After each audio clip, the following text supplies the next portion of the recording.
На сегодня, по грубым оценкам, в университете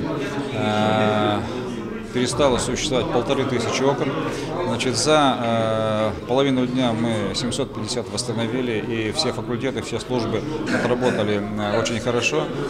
Сейчас мы продолжаем восстанавливать ограждение периметра, то есть восстанавливать все окна, которые пострадали в результате вот этой ударной волны. Коллектив университета работает слаженно, он будет работать до позднего вечера и будет продолжать работать завтра. Самое главное, что никто из студентов и преподавателей не пострадал. Для ликвидации вот этих последствий мы на пятницу и субботу отменили занятия. Однако день открытых дверей, воскресенье, как планировался, он будет проведен. И с понедельника университет будет в плановом порядке проводить все занятия со студентами.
Так.